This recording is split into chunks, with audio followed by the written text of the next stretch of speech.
하나님의 말씀 보도록 하겠습니다. 하나님의 말씀은 사사기 18장 14절에서 20절까지 있는 말씀입니다.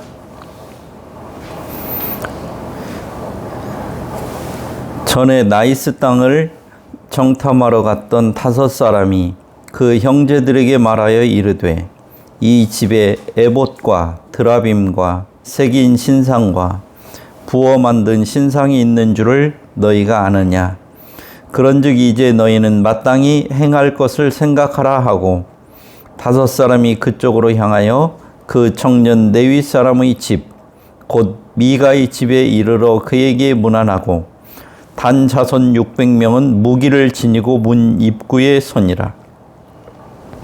그 땅을 정탐하러 갔던 5사람이 그리로 들어가서 새긴 신상과 에봇과 드라빔과 부어 만든 신상을 가져갈 때에 그 제사장은 무기를 지닌 600명과 함께 문 입구에 섰더라. 그 5사람이 미가의 집에 들어가서 그 새긴 신상과 에봇과 드라빔과 부어 만든 신상을 가지고 나오매 그 제사장이 그들에게 묻되 너희가 무엇을 하느냐 하니 그들이 그에게 이르되 잠잠하라. 내 손을 입에 대라. 우리와 함께 가서 우리의 아버지와 제사장이 되라. 내가 한 사람의 집의 제사장이 되는 것과 이스라엘의 한 지파 한 족속의 제사장이 되는 것 중에서 어느 것이 낫겠느냐 하는지라. 그 제사장이 마음에 기뻐하여 에봇과 드라빔과 새긴 우상을 받아가지고 그 백성 가운데로 들어가니라. 아멘.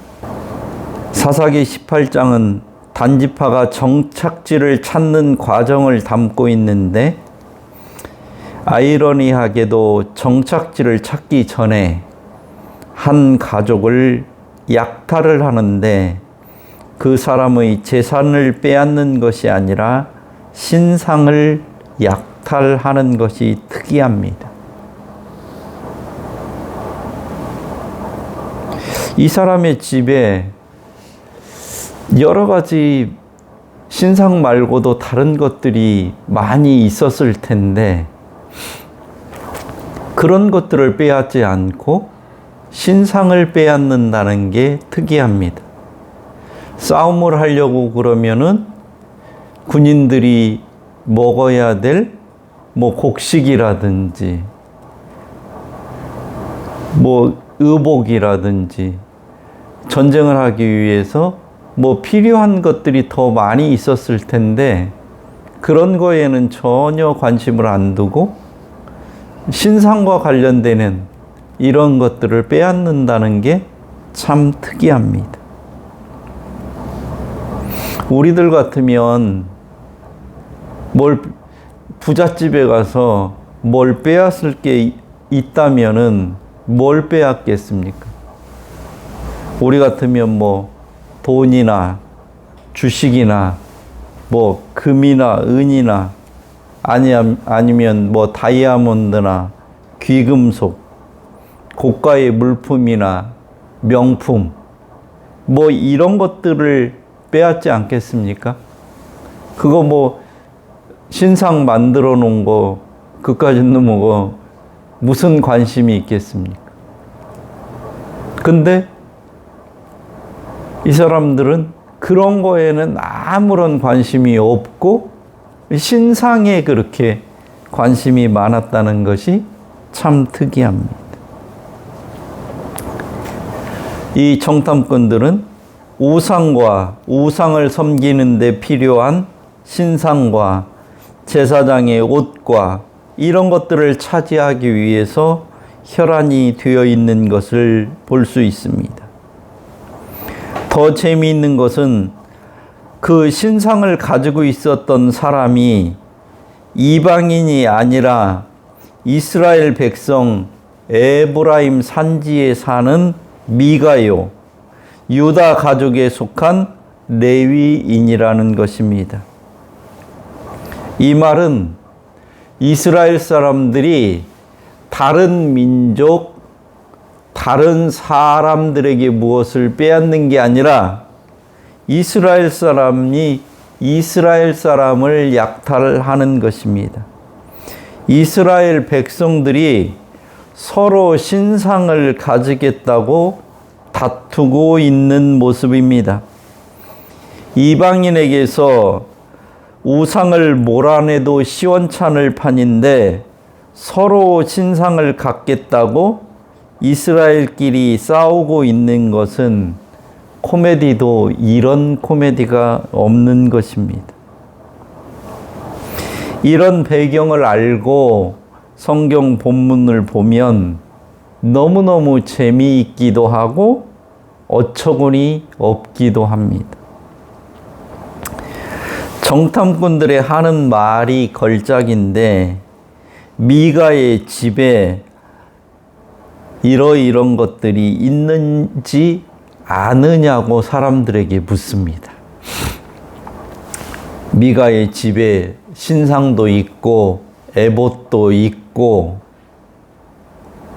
여러 가지 신들을 섬기는데 필요한 도구들이 있는데 너희들이 그것이 미가의 집에 있는지를 아느냐 이렇게 묻습니다.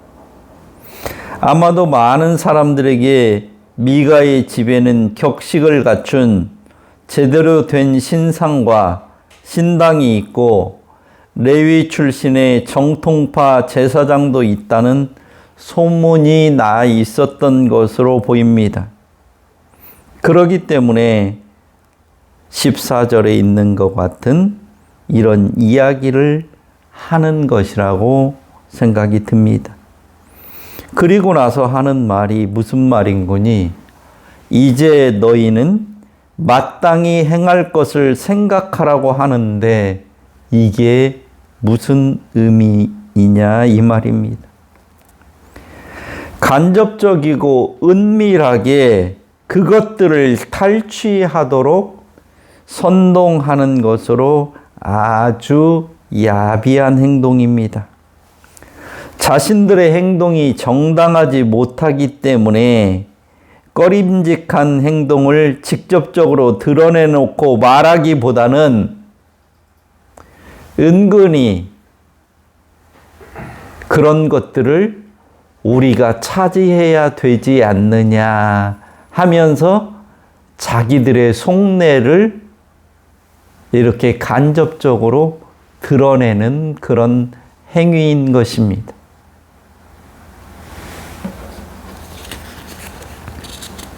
이렇게 이스라엘 사람들 중에 혹시 신앙이 좋은 사람, 믿음이 좋은 사람이 있으면 그것은 하나님의 말씀에 어긋나니까 그런 것들을 빼앗거나 차지하면 안 된다고 혹시 할 사람들이 있을 줄 모르니까 미리 그런 이야기를 못하도록 연막 작전을 피우는 것입니다.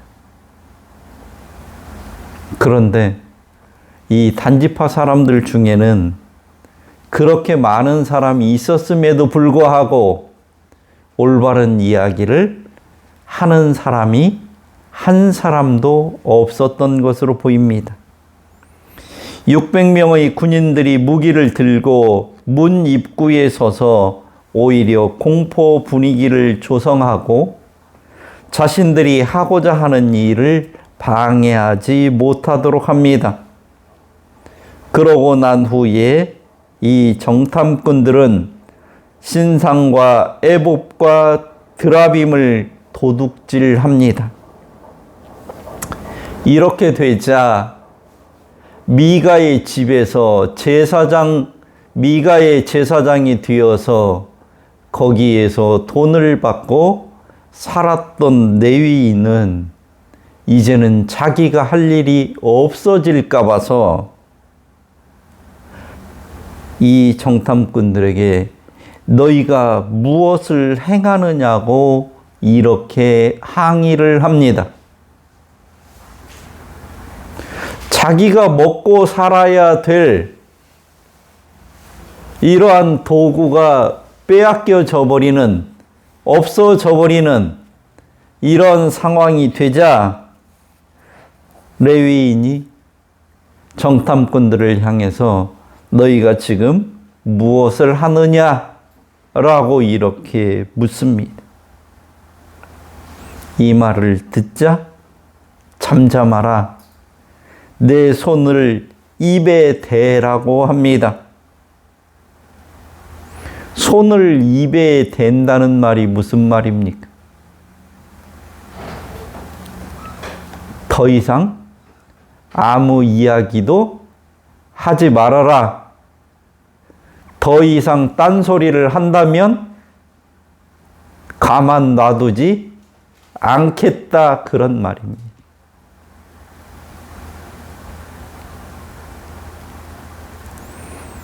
이런 협박에 레위 제사장은 아무 말도 못하고 입을 다뭅니다. 이스라엘 백성은 하나님의 선택을 받은 선민이요, 하나님의 뜻과 원리가 기록된 율법을 가지고 있는 하나님의 자녀인데 이들이 마땅히 행할 것은 무엇입니까? 이스라엘이 마땅히 행해야 할 일을 출애굽기 23장 23절과 신명기 7장 7절, 신명기 12장 1절에는 분명하게 언급되어 있습니다. 우상을 버리고 하나님의 자녀답게 살으라고 기록하고 있습니다. 신명기 7장 5절을 보면 이렇게 되어 있습니다. 오직 너희가 그들에게 행할 것은 이러하니 그들의 제단을 헐며 주상을 깨뜨리며 아세라 목상을 찍으며 조각한 우상들을 불사를 것이니라. 너는 여호와 내 하나님의 성민이라. 내 하나님 여호와께서 지상 만민 중에서 너를 자기의 백성으로 택하셨나니, 이렇게 말씀하고 계십니다. 그리고 신명기 7장 25절에서는 너는 그들이 조각한 신상들을 불사르고 그것에 입힌 은이나 금을 탐내지 말며 취하지 말라고 말씀하고 있습니다.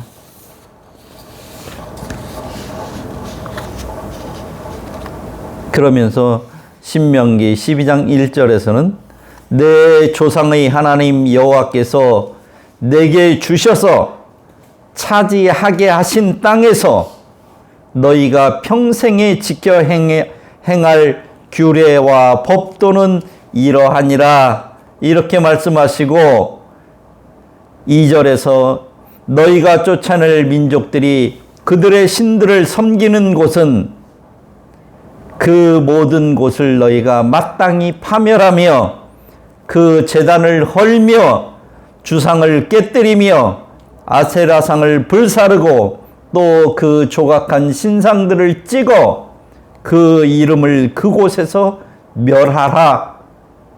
이렇게 성경에서는 여러 번 분명하고도 단호하게 이스라엘 백성들이 마땅히 해야 할 일들을 말씀하셨습니다.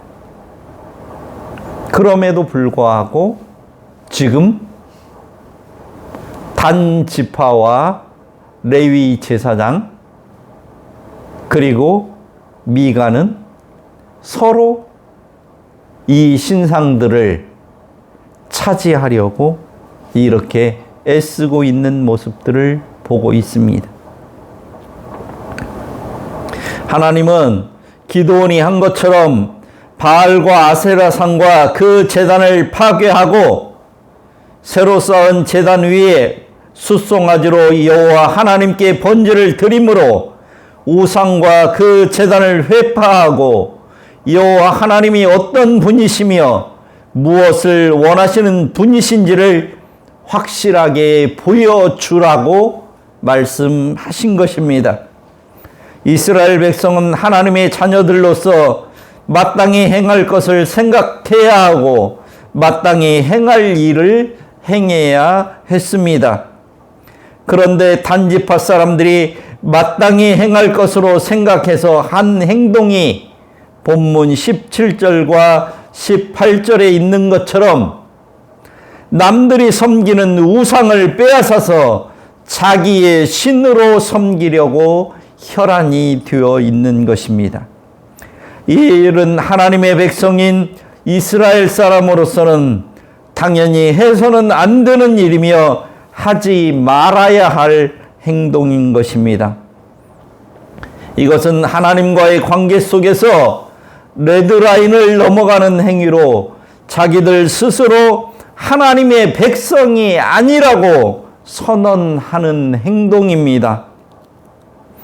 단지파가 이렇게 엉터리로 행동하고 있을 때 하나님의 사람, 하나님의 제사장 레위인은 뭔가 달랐어야 하는데 오히려 한 수를 더 뜨고 있습니다. 더 코미디인 것은 이 일을 제지해야 할 제사장이, 본을 보여야 할 제사장이 오히려 불난 집에 기름을 붓는 역할을 하고 있다는 것입니다. 사사기에서는 창세기부터 여호수아서까지 나왔던 대부분의 내용들이 다 뒤집히는 반전이 일어납니다. 이스라엘 백성 중에서 그래도 신실한 사람, 하나님께 바쳐진 사람, 하나님께 서원한 사람인 나실인의 모습이 어떻게 반전되는지를 사사기 13장 16장까지 해서 삼손의 이야기를 통해서 적나라하게 보여주고 있습니다. 대부분의 나실인은 태어난 후에 서원을 하고 나실인이 되는데 반하여 삼손은 그의 어머니의 태중에서부터 구별된 나실인으로서 나실인 중에 나실인이라고 할 수 있는데 그가 하는 일은 나실인이 아닌 일반 백성들조차 그런 행동을 할 수 없는 욕먹을 짓만 골라서 하다가 비참한 죽음을 맞이했다는 것이 사사기의 기록인 것입니다. 또한 백성들의 죄를 하나님께 고하고 백성들을 바로 잡아야 할 사명을 가진 레위인이 전혀 레위인답지 못하게 살고 있는 모습이 오늘 사사기 17장에서 18장에 나오고 19장에서 그 절정에 이르게 됩니다. 본문에 나오는 제사장은 스스로 얼마나 타락했는지 하나님이 말씀하신 제사장의 역할이 아니라 오히려 하나님께서 가장 싫어하시는 이방 종교의 제사장 역할을 하면서 미가의 집에 있는 신상과 드라빔을 단지파 사람들이 가져가면 자기는 어떻게 해야 하나 안절부절 못하는 모습을 18절에서 그대로 보여주고 있는 것입니다. 하나님께서 부름받아 선택되었다는 제사장이 하나님이 아닌 우상을 하나님이라고 섬기고 많은 사람들에게 헛된 복을 빌어주며 목숨을 부지하려고 하는 이 모습은 이 이상 종교가 더 타락할 수 없음을 보여주는 것입니다. 차라리 하나님을 모르는 사람들이 우상을 만들어 놓고 예배하고 섬기는 것과는 차원이 다르다는 말입니다. 통일교나 신천지, JMS나 하나님의 교회, 여호와의 증인 같은 이단의 문제가 바로 이런 것과 맥락을 같이 하는 것입니다. 차라리 하나님과 아무런 관계 없는 사람들이 부처를 섬긴다든지 조상신을 믿는다든지 무당의 가르침을 따른다든지 하는 것과는 다르게 성경을 교묘하게 자기 마음대로 취사 선택해서 하나님을 올바로 믿지 못하게 하고 오히려 하나님의 가르침과 전혀 다른 길로 가게 만든다는데 더 큰 문제가 있다는 말입니다. 불교나 유교나 조로아스터교 같은 아예 처음부터 전혀 다른 종교는 처음부터 서로 다른 주장을 하고 구분이 되기 때문에 괜찮은데, 기독교의 탈을 쓰고 교회와 비슷한 형태나 모습을 취하면서 전혀 엉뚱한 결과를 가져오는 이단은 일반인들이나 성경을 잘 모르는 사람들이 보기에는 구분하기가 어렵기 때문에 문제가 심각한 것입니다. 문선명이 죽고 후계자 문제로 부인인 한학자와 자녀들이 싸움을 벌이며 희한한 논리와 이론을 만들어낸 것이 독생녀라는 단어입니다.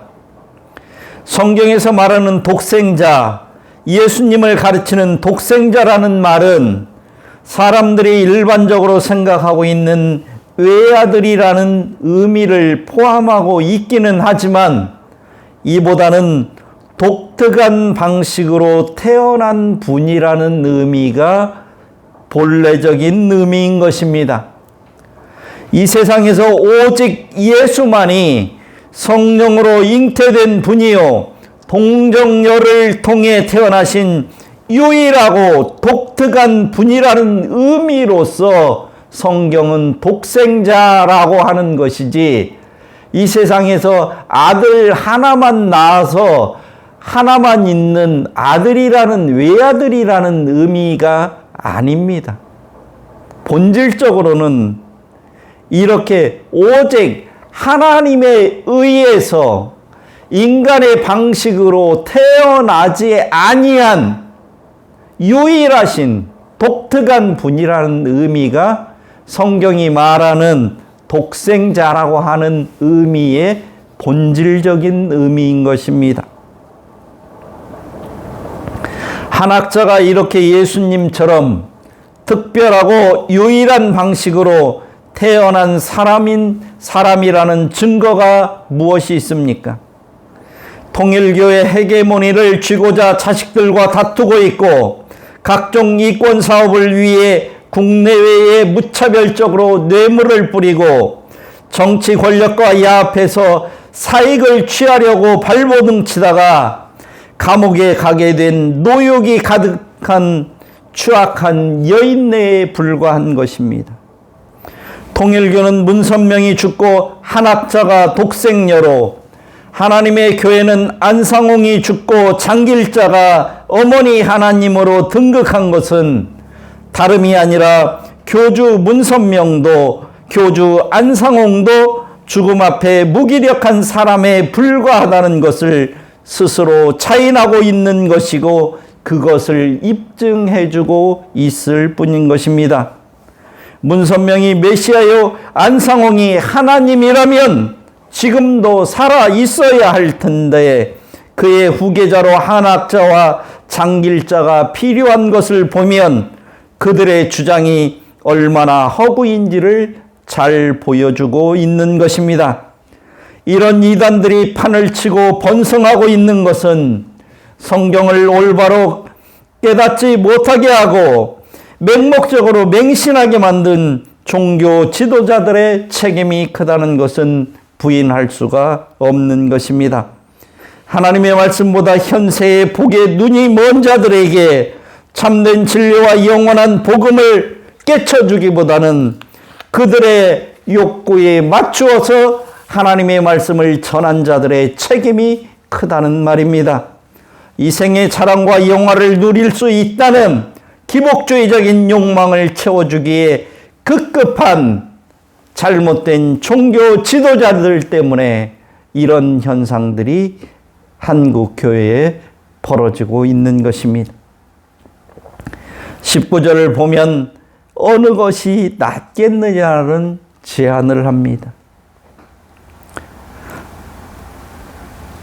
미가의 집에 한 사람의 집에 제사장이 되는 게 낫겠느냐, 이스라엘의 한 지파의 제사장이 되는 게 낫겠느냐, 이런 제안을 합니다.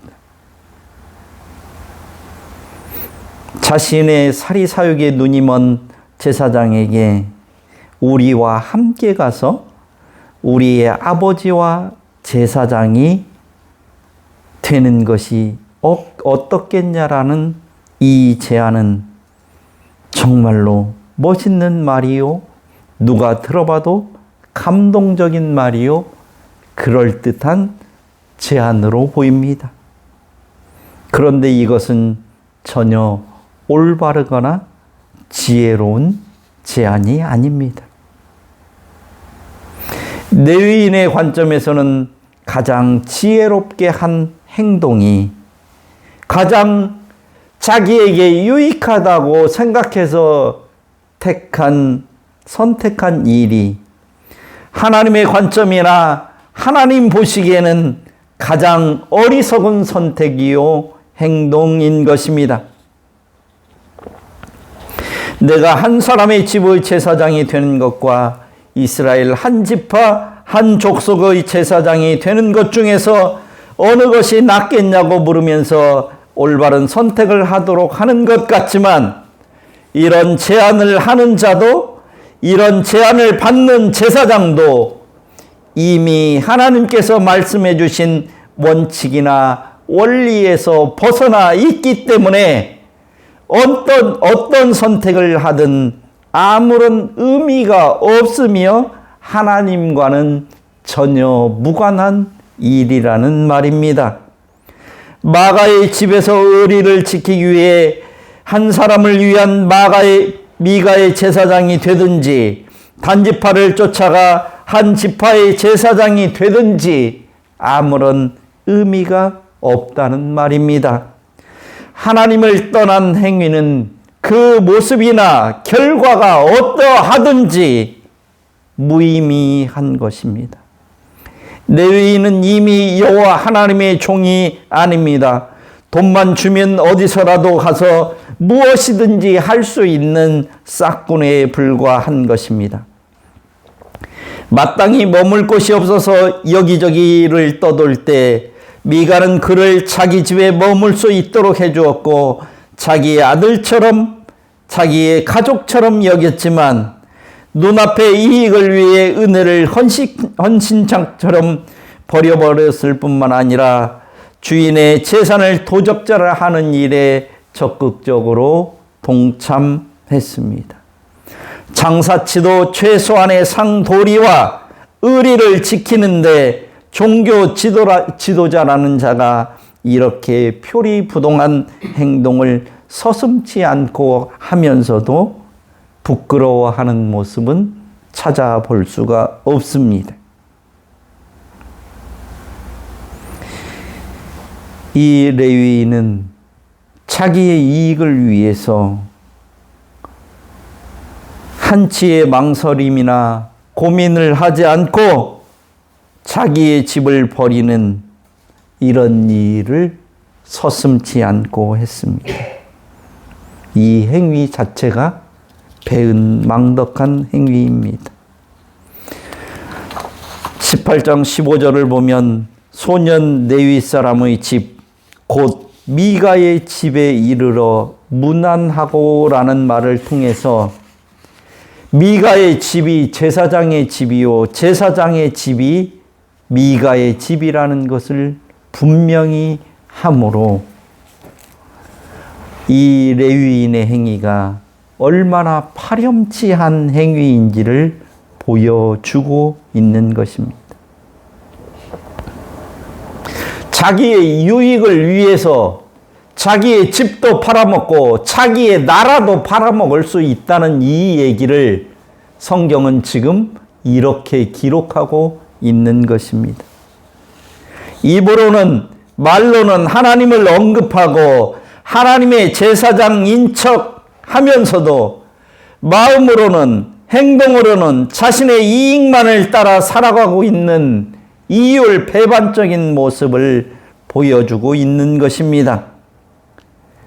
자신의 행동을 하나님의 뜻으로 포장하는 오늘날 종교 지도자들, 정치가들, 경제인들, 법조인들, 사회 저명 인사들, 언론인들의 행태나 지금의 현실과 사사시대 사람들의 삶의 방식이 조금이라도 차이가 있습니까?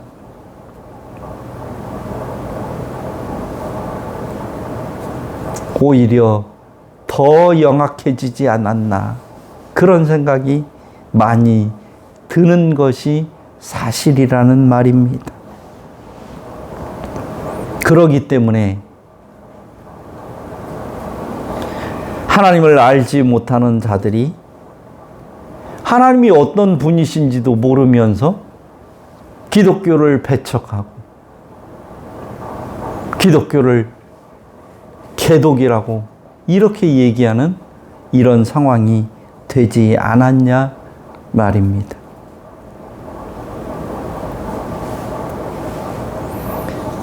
이런 레위인의 행동이, 이런 레위인의 마음이 그대로 드러나는 것이 20절입니다. 자기를 선대한 미가에게 고맙다는 인사 한마디도 하지 않고 약속을 지키지 못한 미안한 마음이라도 갖고 있어야 하는데, 미가가 집에 있지도 않는 상황에서 막대한 제산상에 손해를 입히고 자기의 이익을 위해서 미련 없이 미가를 떠나 단지파를 쫓아가는 레위인의 마음을 사사기 18장 20절은 이렇게 표현해 주고 있습니다. 그 제사장이 마음에 기뻐하여.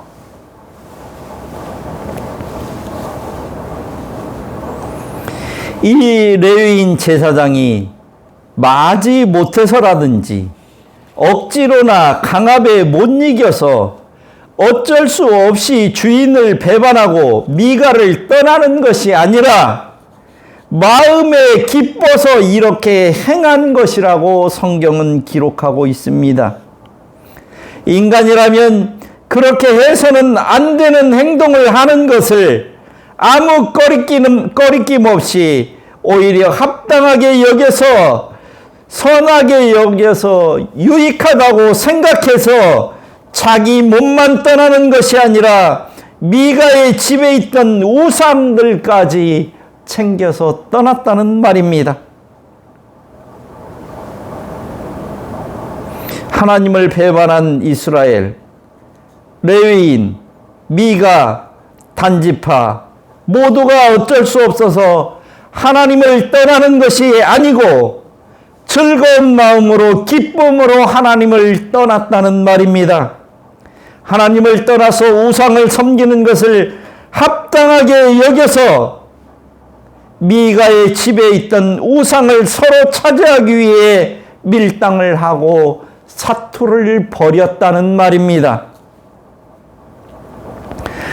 단지파는 하나님의 유산을 버렸고, 레위인은 자기의 사명과 사역지를 떠났고, 미가는 많은 재물을 들여 우상을 만들었으나 억울하게 빼앗기고 말았습니다. 모두가 다 헛된 삶을 살았습니다. 아무런 가치 없는 무의미한 삶을 산 것입니다. 하나님을 떠난 삶, 하나님을 배반한 인생의 결론이 이러한 것입니다. 그래서 시편 1편 4절에서 6절은 이렇게 노래합니다. 악인은 오직 바람에 나는 겨와 같도다. 그러므로 악인이 심판을 견디지 못하며 죄인이 의인의 회중에 들지 못하리로다. 대저 의인의 길은 여호와께서 인정하시나 악인의 길은 망하리로다라고 말씀합니다. 의인의 길은 하나님께서 인정하십니다. 지금은 잘 안 되는 것 같지만 하나님께서 인정하시는 길입니다. 그러나 하나님의 말씀을 떠나고 하나님이 마땅히 이렇게 살아야 한다고 말씀하신 그 말씀을 배반한 그 악인의 길은 망하는 길입니다. 잘 되는 것처럼 보이지만 그것이 오히려 더 망하는 길로 가게 하는, 부채질하는 것에 불과한 것입니다. 그래서 하나님이 보실 때는 아무 쓸모없는 알곡을 다 걷어들이고 남아서 그저 바람에 흩날리는 겨와 같은 쓸모없는 것이 된다는 말입니다. 오늘 한국교회는 이 하나님의 말씀 앞에서 스스로를 겸비해야 된다고 생각합니다. 권력 앞에 아부하고 경제력 앞에 굽신거리고 잘난 사람 앞에 하나님의 말씀을 온전히 올바로 전하지 못하는 그러한 하나님과는 전혀 무관한 이런 무기력한 모습들에서 돌이켜서 하나님의 말씀을 본래 그대로 원색대로 전하는 그런 모습을 회복해야 할 것입니다. 그리고 그 말씀을 따라서 사는 모습들을 가져야 될 것입니다. 기도하겠습니다. 하나님 아버지, 하나님 아닌 것을 하나님으로 알고 그것을 서로 가지려고 힘쓰고 애쓰는 모습들을 통해서 인간들이 얼마나 어리석은지를 하나님 밝히 알게 되었습니다. 하나님의 교회가 하나님의 말씀을 떠나서는 아무것도 아님을 알게 되었습니다.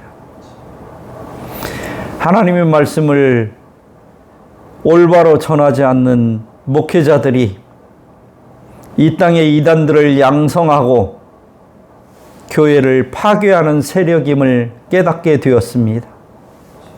하나님, 하나님의 말씀 앞에서 우리 스스로를 쳐서 굴복시키는 그러한 자들이 될 수 있도록 주께서 은혜를 베풀어 주옵소서.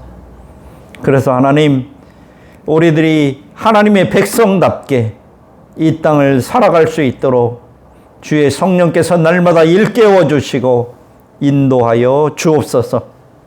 예수님의 이름으로 기도드립니다. 아멘.